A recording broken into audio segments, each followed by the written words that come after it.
Kita bisa hadir di tempat ini karena guru. Dan guru terhebat di dunia ini, guru terhebat di hidup kita adalah ibu bapak kita.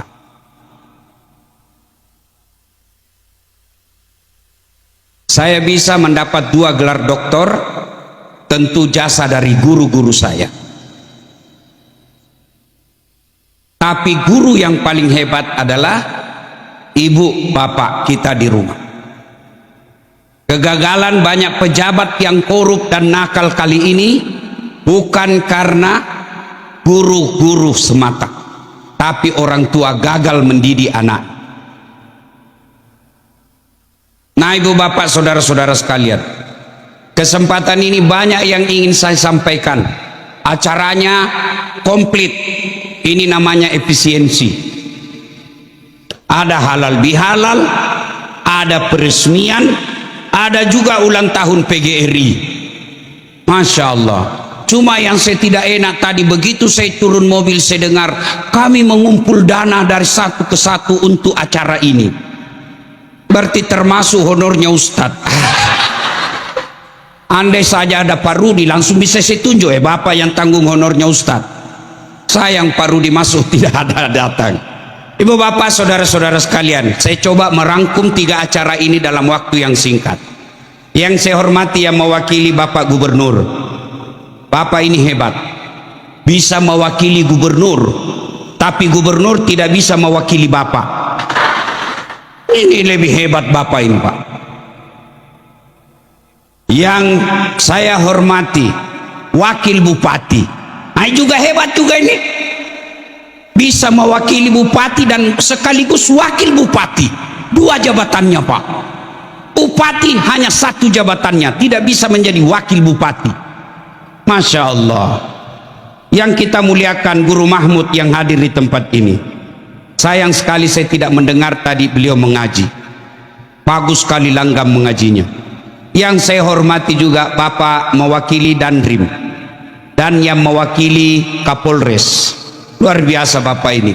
Kita bisa beribadah dengan tenang karena ada tentara dan polisi yang mengawasi dan mengamankan kita. Ibu bapak saudara-saudara sekalian, pertama, ada guru yang sudah pensiun di sini? Coba tolong angkat tangan yang sudah pensiun. Mana? Yang sudah pensiun itu sedekat lagi sakaratul maut. Iya toh? Mau kemana bos? Nggak mungkin lagi kepala sekolah. Iya toh? Biar hebat bagaimana, nggak mungkin lagi jadi kepala sekolah. Yang ada adalah kalau guru sudah pensiun, ibarat pesawat, dia sudah siap landing. Jangan lagi berpikir macam-macam. Kalau bapak-bapak yang sudah dekat pensiun, jangan lagi berpikir kepala dinas. Sudah saatnya, sudah siap landing. Mudah-mudahan landing dengan selamat. Kalau sudah landing, sudah tua, mau kemana? Pasti mati. Iya toh? Apa hubungannya sama guru? Apa hubungannya sama peresmian masjid? Apa hubungannya sama halal bihalal? Nggak gampang ini Pak, menggabungkan 3 pikiran. Oh untungnya yang ceramah Dasat Latif. Oh Masya Allah. Pak Wagub, kemarin saya ceramah lebih hebat. 7 pendeta saya ceramahi di Toraja Pak, yang undang saya Kristen, ceramah di Universitas Kristen Indonesia Toraja, pesertanya semua orang Kristen. Saya ceramah, Allah Karim, saya sampaikan kepada beliau, jangan marah kalau kalian disebut kafir, karena kafir itu artinya tidak Islam. Itu kafir artinya tidak Islam. Saya juga tidak pernah marah ketika kau sebut saya sebagai domba-domba tersesat. Tidak marah saya. Iya toh? Kan orang Kristen itu menyebut kita sebagai domba-domba. Sudah domba tersesat lagi. Tapi saya tidak marah. Kenapa? Hak mereka. Karena memang begitu bahasanya. Jangan campuri urusan mereka. Makanya dia senang dengar ceramah saya. Masya Allah. Hari ini guru lagi kita mau ceramaikan. pada hari ini, ya. Nah, satu, ibu pernah orang ngantar ke kuburan? Pernah antar ke kubur? Bukan pernah, sering. Iya toh? Nah, itu orang kalau sudah meninggal, 3 itu yang ngantar ibu, 3. 1 keluarga, anak, istri, suami, teman, karib, datang tim sukses, datang semua ngantar. Iya toh? Ada ndak yang masuk ke kubur? Ibu, besok-besok ibu meninggal, meskipun suamimu sayang, dia injak-injak kau. Mati kau dah. Dia bilang sayang tapi diinjak-injak kau. Iya toh? Iya. Bujur kalau bujur banar, kada bisa dilawan jar. Nah, 2 yang mengantar harta, keluar mobil, motor, keluar semua. Ada yang masuk di kubur? Ada? Ada. Apa? Kain kafan. Ini baju seragam PGRI-mu yang ada obornya. Nggak bisa kau pakai. Kenapa? Obornya dalam kubur nggak mempan. Iya. Kain kafan, Bu, bukan kain sutra. Mulai paling kaya sampai miskin sama kainnya, kain kafan. Nggak ada kantongnya, kada ada, kada boleh. Ya. Yang ketiga ngantar amal. Inilah yang setia. Amal ada 2, buruk, jahat. Amal baik, amal buruk. Masuklah dia, dikuburlah kita. Ketika sudah dikubur, pengantar bulik, mobil bulik, suami kawin lagi.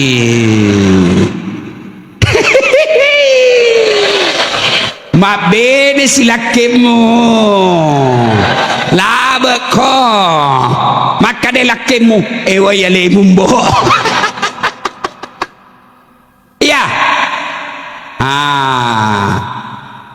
Ketika tuan-tuan masuk kubur, kada bisa lagi sholat. Guru Mahmud kada bisa lagi ngaji. Dasat Latif kada bisa lagi ceramah. Ibu bapak guru kada bisa lagi ngajar. Tinggallah amalmu yang 3 mengalir terus meskipun kau sudah tulang belulang.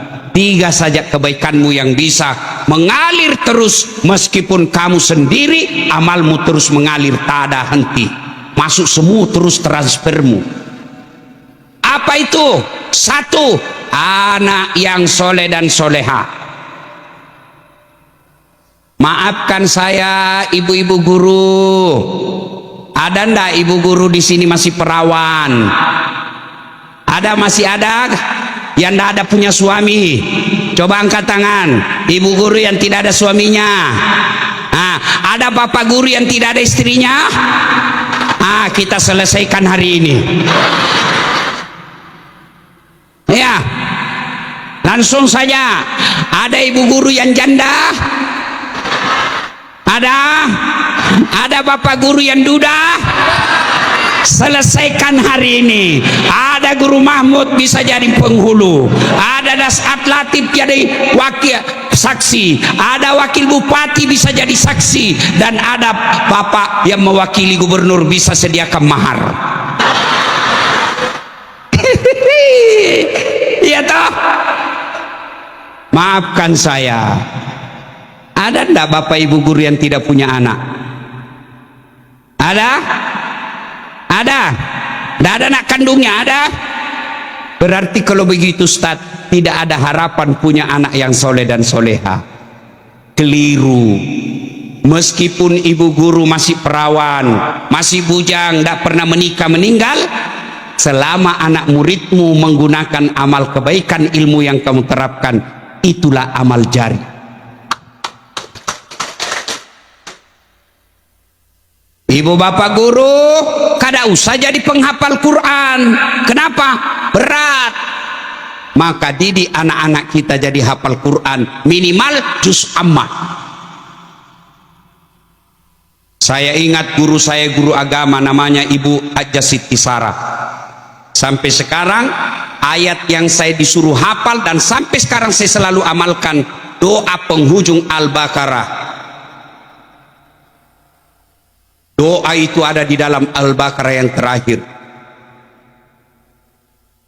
Imma yablughanna indakal kibra ahaduhuma, itu juga beliau yang ajar saya. Doa ayat tentang berbuat baik kepada orang tua. Selama ayat itu saya ajarkan, selama itu guru saya tetap dapat kiriman amal meskipun sudah jadi pensiun. Tapi kalian bisa jadi ada punya anak yang soleh dan soleha, anak didik yang soleh dan soleha, kalau niat mengajar lillahi ta'ala. Kalau niatmu cari gaji, pangkat golongan, cari muka, kau dapat gaji, kau dapat pangkat golongan, kau dapat muka kepala dinas dan bupatimu, tapi kau kada dapat amal di akhirat kelak.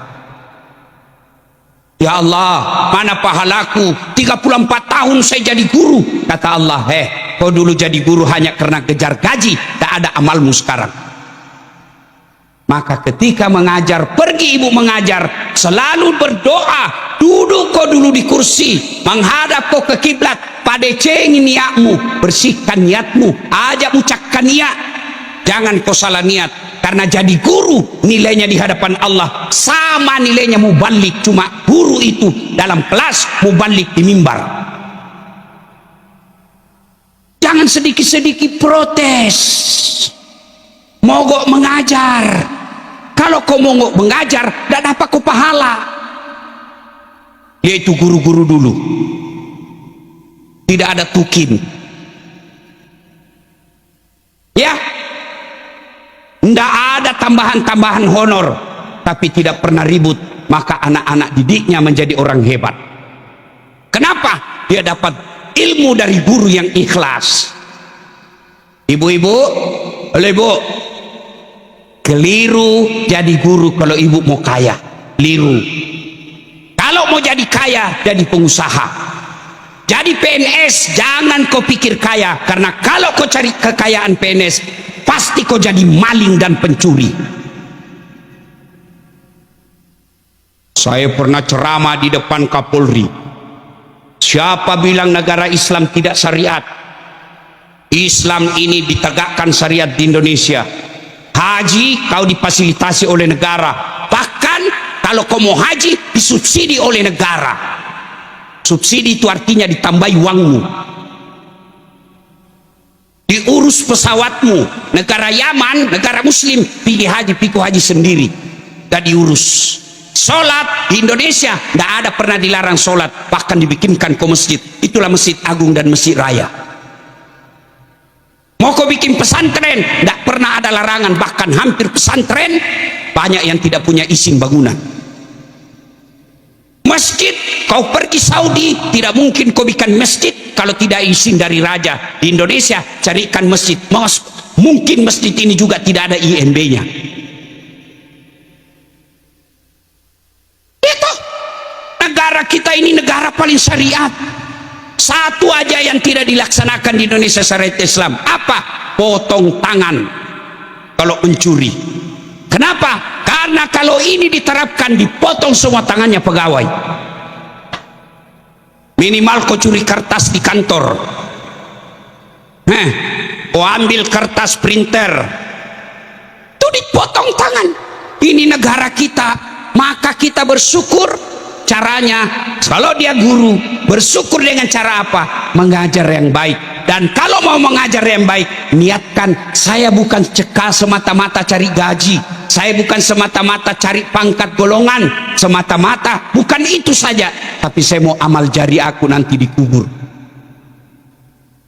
Bayangkan bu, satu anak yang tadi tidak tahu membaca tulis Latin, tidak tahu membaca Quran, ibu ajarkan anak ini, lalu dia gunakan ilmu itu sepanjang hidupnya, dia jadi membalik seperti dasar Latin, maka ibu dapat pahala seperti pahala ustadz tanpa ibu jadi ustadz. Itu enaknya jadi guru. Maka setiap mau pergi mengajar, maka kesingi niatmu, luruskan niatmu, caranya, operasionalnya, prakteknya. Duduk kau dulu di kursi, menghadap kau ke kiblat, baru baca kau itu doa. Inna sholati wa nusuki wa mahyaya wa mamati lillahi rabbil alamin. Usap dadamu, baru menghadap kau, keluar kau ke pintu, baru kau baca doa. Bismillahi tawakkaltu alallahi la haula wa la quwata illa billah. Kaki kananmu dulu, maka kata Nabi, seluruh langkah-langkahmu jadi pahala. Cuma kita mau kepingin mengajar update status.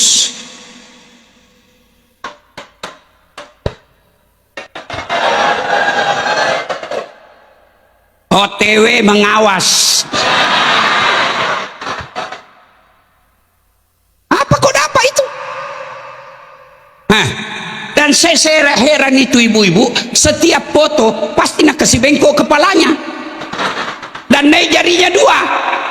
Apa maksudnya? Siap poligami. Lebih parah lagi kalau nak kasih keluar lidahnya. Kenapa guru begitu?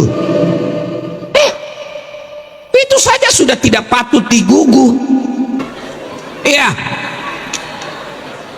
Pak, Bu, ibu meninggal, anaklah yang doakan kita. Saya tanya gitu dulu, Ibu, Ibu Guru, kalau Ibu Guru meninggal siapa yang doakan? Suami.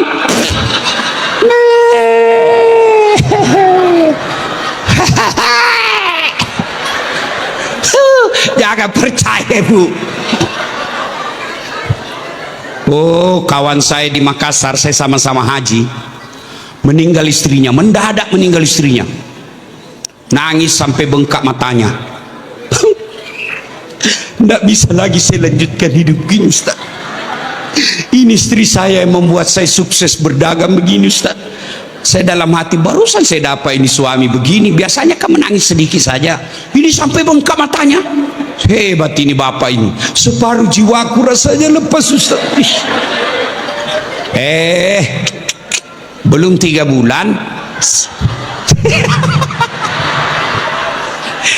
saya pergi jogging di lapangan Karebosi, ketemu saya itu bapak teman hajiku, ada perempuan di sampingnya, putih, tinggi, tidak pakai jilbab, panjang rambutnya, jalan sampingnya, lewat ku kopi. Haji, ini gero. Siapa itu Haji? Nabi bilang, yang baru, Ustaz.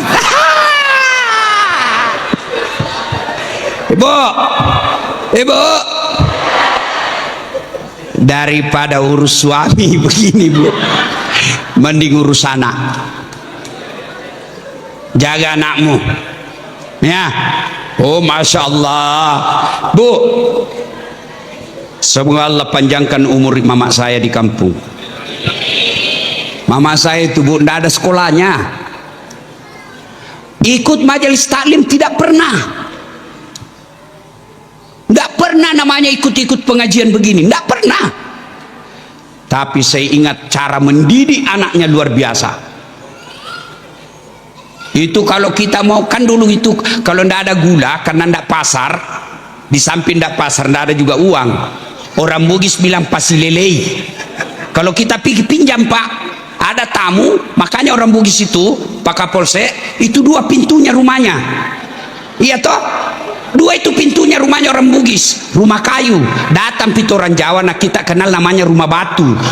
Orang Bugis itu rumah kayu rumahnya, 1 pintu di depan tangga, 1 juga di belakang. Yang di belakang apa gunanya? Kalau ada tamunya tidak ada berasnya, dia lewat pintu belakang, malu ditahu minjam. Itu orang Bugis. Ada juga kok orang Bugis di sini. Mega to giokwe. Hah, kada manahan belaki Bugis. Iya, itu ibu saya bilang begini, loko minrana, loko minra gulana mbok, loko minrang piko pinjang gulanya. Diajar saya, tudak koyolo na aja mak bicara tetong, tudak koyolo na, diajar itu sampai begini kita duduk. Hah? Kemudian jangan kau lihat matanya orang, pegang, kalau dikasih kau pegang 2 tangan. Sampai di situ diajarkan saya. Nah, jangan kau bicara sambil berdiri, duduk kau dulu, jangan kau tatap matanya orang. Kalau kau ambil itu bantuannya orang, pegang kau dua tangan. Itu ibu-ibu dulu mengajar